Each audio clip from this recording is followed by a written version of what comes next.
Will Henry is our candidate for Lieutenant Governor of Indiana. He is well versed in a major reform measure that we're going to be putting forth next week that he's written for us on cannabis reform in the state. The goal there is to free our prisons of people just being warehoused, to increase revenue in the state of Indiana, and to allow people to do whatever they want with their own bodies, as long as they don't hurt somebody else or take their stuff. So without further ado, I give you the next Lieutenant Governor of Indiana, Will Henry.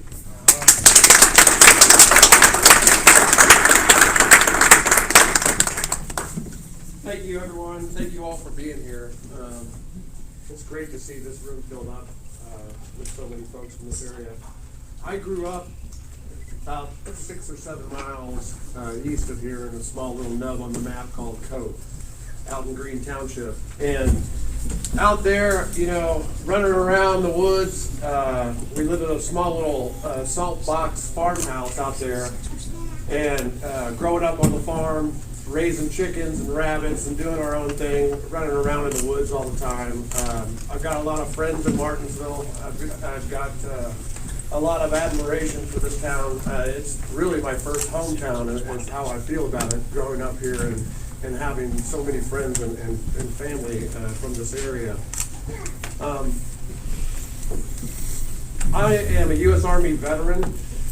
I'm an advocate. I'm an activist. I'm a volunteer. I've done many things over my time in the military and over the last 5 or 6 years for veterans reform altogether, veterans issues, dealing with legislators directly at the State House, working with these committees, working with these folks to help change the laws for veterans here in the state of Indiana to better those initiatives. I work with the American Legion at the state level. I administrated at the state level. And there I had the opportunity to directly advocate at the State House with the legislators in the Senate, with the legislators in the House of Representatives, and with the governor's office too, and his staff. And be able to work with those folks to try to get these initiatives worked on and passed in the legislature through the processes in the time that we have to meet these measures. There's rules in the State House that we have to meet, and I learned a lot of those rules working as an advocate and as an activist at the State House on all these initiatives. So I have a lot of experience over the last 5 or 6 years directly at the State House, directly working with these legislators on these initiatives for veterans. What the biggest things, of course, we want to do is reduce spending and taxation on individuals. And Donald's plan outlines that, and I will do everything in my power in the executive position to be able to advocate for that as much as possible. We want to reduce the spending. We're going to have to reduce the spending. We're going to have to face some of these hardships in the State House over this next session, because there's a lot of budgetary things that are going to be coming up, and there's a lot of issues that are going to be happening at the State House where we're going to have to work directly with these legislators to try to figure out these budget issues, because we as a third party can come in as a third party and meet in the middle on these things. We're not associated with all these corporations who have corporate ties to these things going on. We're not associated with so many of the special interest groups and these things like that. We're focused on the Constitution. We're focused on getting lowering that tax rate and getting more money in your pocket for that. The military and veterans issues, I definitely want to continue on that role and helping with what I had started. During this administration, working with the veterans advocates at the State House, the governor's staff deliberately did not implement certain programs that we had passed through the legislature. There was a couple programs for homeless prevention, and there was a homeless prevention program, and there was a hyperbaric oxygen program that the state of Indiana had passed.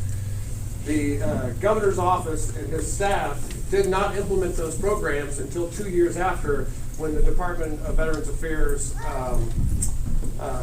director was removed for misconduct, as many know. And I helped blow the whistle on that misconduct. My head rolled out of the American Legion because of that. but I still continue supporting the American Legion, and I still continue advocating and being an activist in the State House as well. Cannabis was a huge issue for veterans in the state of Indiana. Now, I had a lot of other issues that I had to focus on, but cannabis specifically was a huge issue because it touched so many different areas. It touched criminal justice reform. It touched agriculture. It touched healthcare and just nutrition in general. If you know anything about cannabis, you know that it's a very nutritional plant. So finding out all of these things, after I left my time with the American Legion, I got involved with the Indiana NORML organization, and that's to reform the marijuana laws here in the state of Indiana. And doing that really opened up that door to all of these things that directly that we could affect at the state level, working with that organization. So I'm the chairman of Indiana NORML. I have recused myself for the time being because of the ongoing campaign, and we're a nonpartisan organization. I have to separate myself and make sure that they're there and I'm here, and I'm a candidate for a position here in the state of Indiana. So in doing that, I'm able to work on the last end of this campaign too as a candidate and openly express myself as I see fit. So I want to thank all of you for coming out today. Real quick, there's three different things that I want to point out with the cannabis program that we want to make sure that we cover.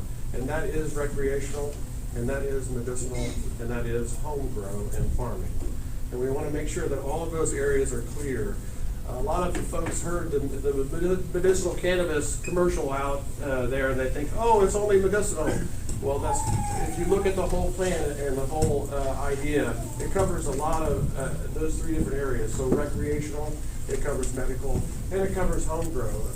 And we'll go over this in more detail over the next week, but I just wanted to lay that out for everybody today to let everyone know we're working in all of these aspects for cannabis. We're working in all of these aspects for cutting the budget and working with coalitions with these legislators to positively affect these changes that need to be changed through the legislature. And I hope that my time in working directly with the Senate during the session and working administratively overall, I can positively affect what we're trying to do here in the state of Indiana and do my best to serve you, the people of Indiana. So thank you so much for your time.